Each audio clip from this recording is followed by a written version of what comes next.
Hey everyone, how's it going? My name is Jay and welcome to the channel, and welcome back to Yosemite Emergent Biopark here in Jurassic World Evolution 2.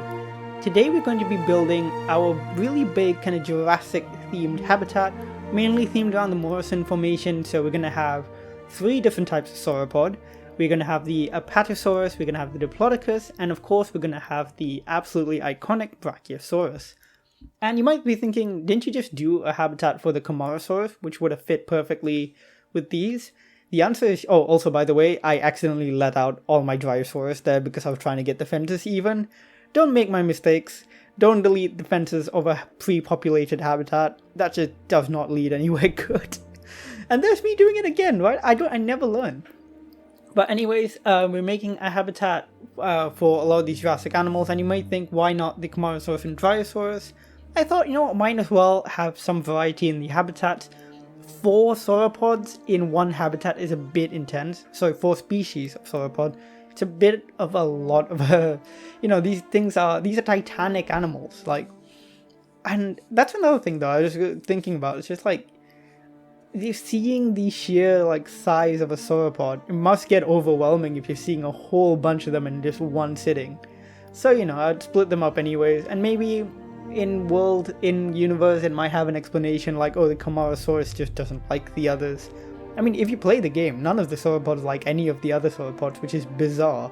I still don't understand why Frontier chose to make them all hate each other, because most of these live together in real life. Diplodocus, Brachiosaurus, though I think in real life they're known as Giraffatitan now, and Brachiosaurus was another animal. But yeah, I don't know. But yeah, that's our habitat there, quite large, and then I realized that doesn't seem big enough, so I extended it even further to reach more towards the right side here, and coming up very close to where the operation center is over here. But yeah, before we do anything else, just want to say a quick apology. I know videos are very scarce at the moment for me. I just started work and it's been quite intense. It's been a really fantastic job, but it has been a lot of work, and it's been a bit tricky to upload videos, and I'll talk a bit more about that later.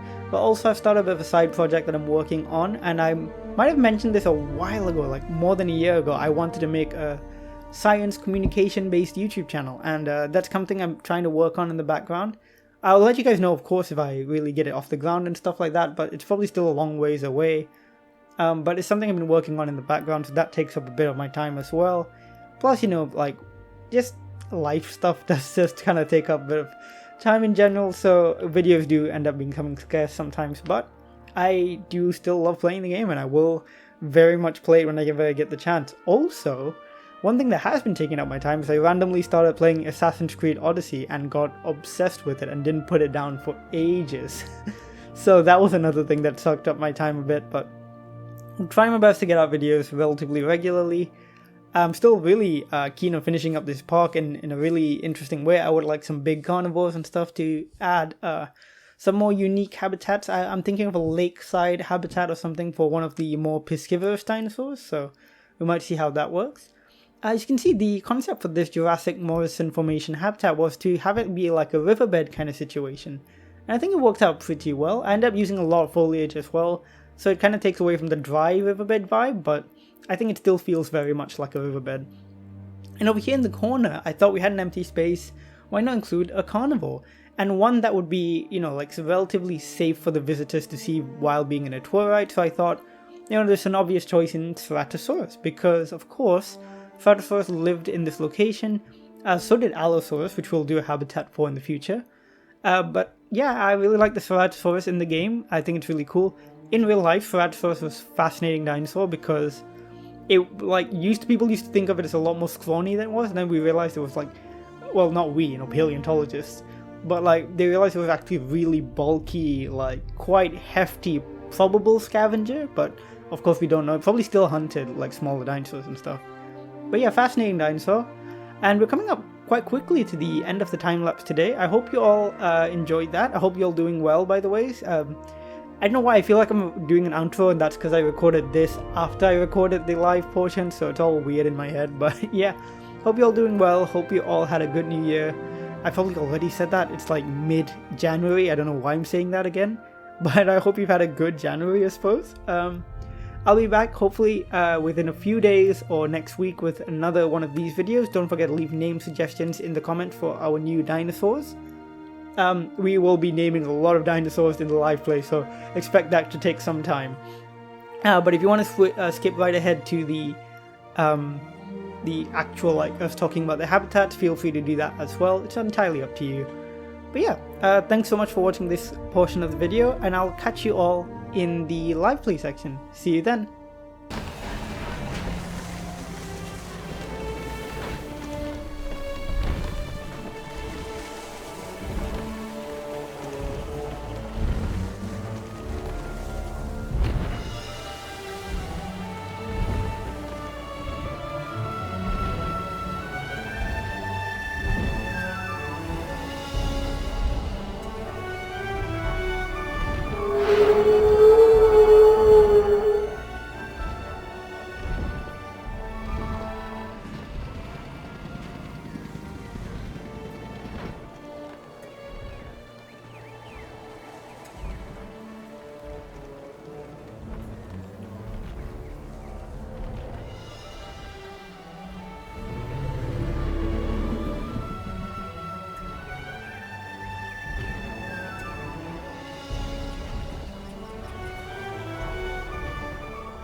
Okay, hey everyone, here we are in the game, and as you can see here, this is our big new Jurassic habitat. But before we go through what we've built today with, you know, the quite large scale builds we've been working on, let's actually first name some dinosaurs, because gosh, it has been a while, and of course we have plenty of name suggestions from quite a lot of people. First up, from Hydroraptor, we got Vertigo for a Troodon. That is a really good name for a Troodon. The Troodons all have really cool names, actually. They're all very, like, representative of the animal. Where are they? Let's find one which hasn't been named. There we go. And Vertigo. So all the Troodon, like I said, had a really, really great name. Another one is Arsenic, which, actually, I don't know. Do we have one that's already named that? I feel like we do. But, oh no, Cyanide. So that was similar, but not quite. I like the use of all these like toxic materials and stuff because of course they're venomous in the game. So that is very, very cool. That was also by Hydroraptor, by the way. We've got a few from Hydroraptor. Another one is Aladar for an Iguanodon, which is brilliant. Because Aladar, of course, is the name of the main character from the movie Dinosaur, the Disney movie from the late 90s or early 2000s, kind of around there. I remember loving that movie as a kid.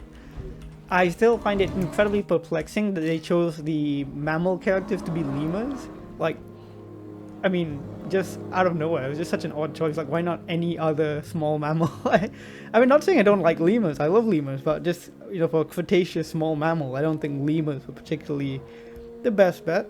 So Aladar and Nima, I believe, oh Nera, sorry, not Nima, I was thinking of another character, Nera, which is the name of the other Iguanodon, I believe. Torterra for Polycanthus, again also by Hydroraptor. which is a cool name because, of course, named after the Pokemon. And not long ago, I actually played Pokemon Brilliant Diamond, and that was great. I was just obsessed with it for like 2 weeks, and I did in fact start off with a Turtwig, so I had a Torterra by the end. That is a great starter and my favorite of that generation of Pokemon. Two Struthiomimus named Ozzy and Strut, also by Hydroraptor. Really great suggestions there. Again, name of characters in The Land Before Time this time. Another great movie series I would have loved as a kid. I only watched the first few, never watched the later ones, because I know they made like 1 billion sequels. Where are my Struthiomimus though? I think they were the Triceratops, aren't they? So they'll be in here. And once again, they're going to be impossible to find. There we go. There's some of them. That's just one actually. Where's the rest? Oh, they're all over the place. Okay, so this one's going to be named, was it Ozzy and Strut, right? Yeah, there we go. Good names. Sorry, I'm like balancing my phone because that's where I'm like looking all the name suggestions. So you might hear it like bumping around and stuff a bit. And Strut. Okay, perfect. Now moving on, we also have some other names. So by Glass Cloud, we would like a dinosaur named Elon Tusk, which is a hilarious name. A ceratopsian of some kind because of course Tusk with the horn. Let's see, what have we got? We don't have that many ceratopsians, do we? We got pachyrhinosaurs actually, which don't have names. So you're going to be called Elon Tusk, which is very funny. Who else do we have? We've got Gerothanator, which is kind of cool. A few different characters from The Labyrinth, which actually I watched not long ago and I've forgotten a lot of it. I know it's a fantastic film, but just don't remember much about it. So Ludo is one of them, which is a cool name. Ludo. And then Hoggle, very cool as well. I think you didn't specify a specific species, so I'm going for the Cretaceous.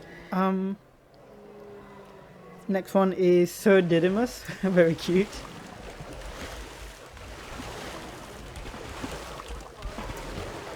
And Ambrosius, which is actually quite pretty. I'll put that for the Sauropelta. Cool, thank you very much. From the Wii Actual, you want 2 Iguanodons named Thorn and Stormy. Lovely names. Both, I think Thorn is a reference to the novel, isn't it? Yes, it is. Brilliant. And Stormy, which is also really cool and really fits the skin pattern these guys have because of the dark grey and stuff. Really nice. Vitor wanted a Dryosaur named after them, so you will be getting a Dryosaur named after you. They are in the Camarasaurus habitat, if I'm not mistaken. There's one of them. So this one, let's get in the light, is going to be named Vitor. Apologies for missing your suggestion the first time, but here you go. Oh, quite a few named by Azriel. Mitty for a Pachyrhinosaurus, which is just back here.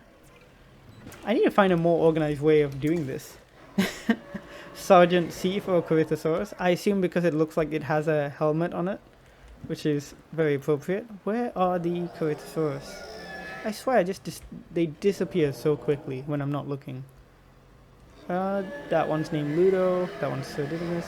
Surely we have some which aren't named. Have we named all of the Cretaceous? We have one free, and that was going to be called oh, I haven't named it yet. There we go. Sergeant C. Quite cute. A Polacanthus named Roly Poly. Are the Polacanthus in here? I believe they are. They're hard to find though. No, these are the Sauropelta. Polacanthuses are in here. Roly Poly, very cute.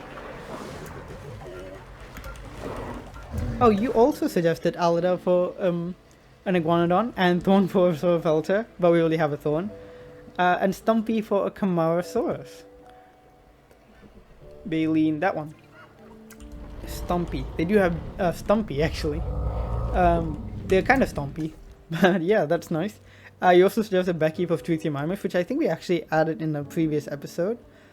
Hootus McPootus also suggested some dinosaur, like Dinosaur the film, named for the Iguanodon, which we've done. Ema for Pachyrhinosaurus, that was also from the movie, right? And I think in the movie it was a Styracosaurus, if I'm not mistaken.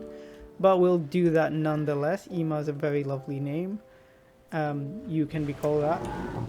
Ema, very nice. And Marco for a Polacanthus, because Marco Polo, very nice. Polecanthus were in here, weren't they? Let's see, where are they? There's one. Nope, Sauropelta. I get those two confused so often. I don't know why. It never happened with any other dinosaur. It's just Sauropelta and Polecanthus. There might not be any left, so apologies for that. Let's see who else we've got. Okay, some more by Jackson. Ray and Claire for a lone pair of animals. Do we have a lone pair of anything right now? We might, but I just have to like search. We have a lone pair of Edmonton, but they're both named. Tell you what, I will save those names and we will keep. Actually, there's 2 Sauropeltas left. There's 3 Sauropelta here, if I'm not mistaken, but the 2 unnamed ones. So I will go for those ones, so I can name them as you wanted. So that's Ray and Claire, both very cute names. Claire. It's in reference to your favorite web novel series. Not heard of it, but I will check it out. Erica, Battler, and Beatrice for a few different animals as well. Pachyrhinosaurus, maybe? Yeah. We have quite a few Ellies now, actually. Oh no, it was Erica. Why did I think Ellie? Probably because Jurassic Park Battler. That suits a Pachyrhinosaurus, I think, quite well. On task, and this one is going to be named Beatrice. I knew Beatrice at school, I think. I recognize the name anyways. Oh gosh, Arthur's got quite a lot of names. This naming bit's going to take a while today. For Arthur wants Oromel and Charles for Camarasaurus. Let's give them those names. Oromel and to do Charles. Why do I feel like I'm just like kind of like losing it a little bit. I was thinking like, hold up, did I name some of these already? And I was like, I must have done that in the previous episode without realizing. Because usually I save the names for like older dinosaurs. Othniel for Dryosaurus. Very very nice name indeed, because Charles Othniel Marsh, I believe, is the one who discovered the Dryosaurus. So, but the thing is, it's really interesting because Othniel, there's another dinosaur named after him, Othnielia actually, which I don't know if it's still like a legitimate genus. I'm not sure it is. I think these are all brilliant. Actually, I think you've named all of your name suggestions after the discoverers of these animals, if I'm not mistaken. Do correct me if I'm wrong. So there's another Pachyrhinosaurus, which is going to be called Lacusta. I'm not sure if that's the person who discovered it. It might be. Barnum for Cretaceous. I believe that is the person who discovered Cretaceous. Barnum is a very classic, like, old name, so I don't know if we have any more Cretaceous actually. So we're going to have to... Oh, there we go. Perfect. Got one more. And then we have William for Polecanthus, which we don't actually have any more of, but we have Gideon for an Iguanodon, which is perfect. Because Iguanodon first dinosaur discovered by Gideon Mantell, I believe. Yeah, no, it was actually discovered technically by his wife Mary Ann Mantell, but Gideon was the one who described it properly. So, you know, credit goes to both of them for sure. Camarasaurus named Morrison, which is also a lovely name because Morrison Formation is where they were found. The one who waits wants a Dracorex named Malfoy for obvious reasons. Where are they? Apologies for just darting all over the map, by the way. I hope you all enjoying just watching the dinosaurs and seeing them get named. If we can find these Dracorex, where on earth are they? Or sometimes some people say Dracorex. I don't know which one I prefer. Dracorex kind of makes more sense. Are they? Where on earth? Oh, there they are. They're so tiny. I just lose them so easily. Malfoy. And what else have we got? We've got a Camarasaurus named Bigfoot by... oh, sorry, the Malfoy one. That was for the one who ate, yeah. And MG Criborn wants a carnivores named Bigfoot. It's an appropriate name for an animal with big feet. Very, very titanic feet, in fact, as is the rest of its body. Bigfoot.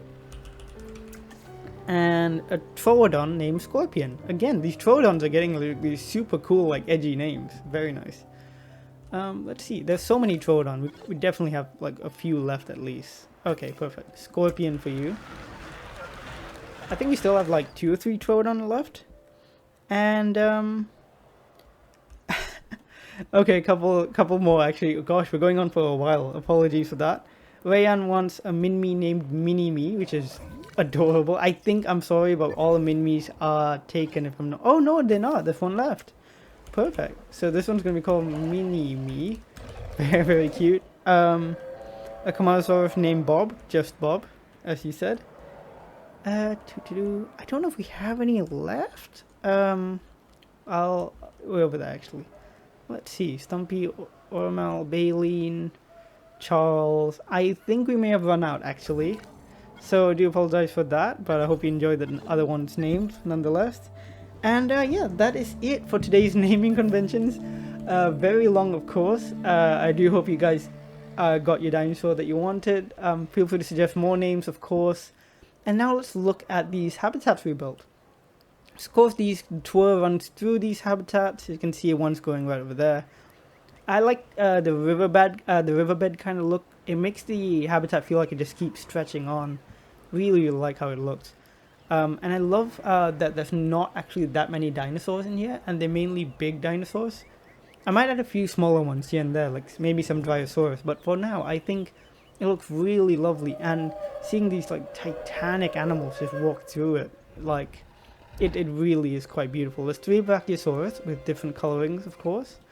This one has this really nice reddish color up here, which I like. This one's probably my least favorite color in here. It's just a bit boring.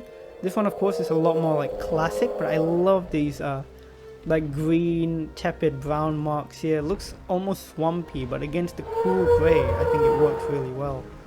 Of course, loads of Stegosaurus in here with beautiful like plate patterns, some slightly different ones as well. And the Apatosaurus, a dinosaur which I don't actually use very often. It's probably my least favorite sauropod in the game, just because it's kind of like the generic sauropod that you usually see in these movies, and in Jurassic World I thought it was kind of boring. There it goes calling. You know, but in the game I've grown to appreciate it a bit more. But I just wish it was a little bit more interesting. Like in real life, people think they might have had these like scoots along the neck, and you know, Apatosaurus, like some of the specimens people are thinking could have been like just absolutely titanic. So you know, some more like interesting colorations or interesting patterns. I would have liked a thicker neck as well, but just to make it look a bit more unique, a bit sturdier. But otherwise, I'm getting a bit more of an appreciation for it. And there's 2 of them in here, and of course we cannot leave out the wait a second, did I actually include one of those? I thought I included a Diplodocus in here. Or Diplodocus, as some people say. I prefer Diplodocus just because that's how I heard it in Walking with Dinosaurs, and it sounds so impressive. And there it is. I wish we had more Diplodocid type dinosaurs, or just kind of longer dinosaurs as opposed to taller ones, in terms of the sauropods. Looks beautiful. It's unfortunately lonely just because I put one of them in here, but it doesn't, comfort requirements are not turned on.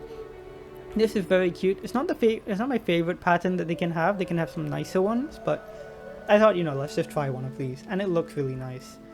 That over there might be my favorite Stegosaur. Is that right? Yeah, it's one of the ones with my favorite patterning, which is this beautiful light green. I think it's Templin Valley. Yeah, and these like lovely like teal spots in the scales. Really, really pretty. But yeah, that is this habitat with the tour that runs through it. And of course, the tour doesn't just run through that, it also runs through a carnivore habitat, which is quite rare, and we don't usually do that, but I thought, you know, it's not going to be the most intense of carnivores. It's in fact the Ceratosaurus, and I think the Ceratosaurus is one of the most underrated dinosaurs in this, in the Jurassic World Evolution series. I preferred it, okay, this is going to sound weird, I preferred it in the first game actually. Now it's still just as good, but the eyes stand out a bit more than they used to, and I really like the skins that we got in the first game. They're still really cool. I think they're still really well modeled, but I think in the first game they got a lot of love from the developers because it's one of the first dinosaurs you get, so you want to see it like and be impressed by it. And I've always thought they were really cool. So I'm glad to have a few of them in the park, and I don't think they're too like scary or dangerous to have in like a tour exhibit. Aw, it's very cute. And you know, I always think of them as kind of like the hyenas to the lion that is the Allosaurus. Whether or not that was the case, I'm not sure, but pretty cool nonetheless. And of course we are going to have an Allosaurus habitat, probably somewhere here. More carnivores here. We need some large carnivores, like some really big ones. We don't have any yet. And we'll walk up here and then we'll be done with the park. But anyways, I hope you've enjoyed that. Do let me know what you think in the comments down below. Do like the video, of course. Again, do apologize. I know there's not as many videos as usual. Work is pretty intense, and you know, I'll try my best to keep things going. I'm also like currently working on a side project for potentially creating another YouTube channel. So we'll see how that goes. Fingers crossed. It wouldn't be a gaming one or anything. It'll be a sciencey one, but again, that might be a ways down the line. So yeah, who knows? But I hope that you can put up with the slightly longer wait between episodes and stuff. And yeah, thanks so much for watching, guys, and I will see you all in the next video. Bye!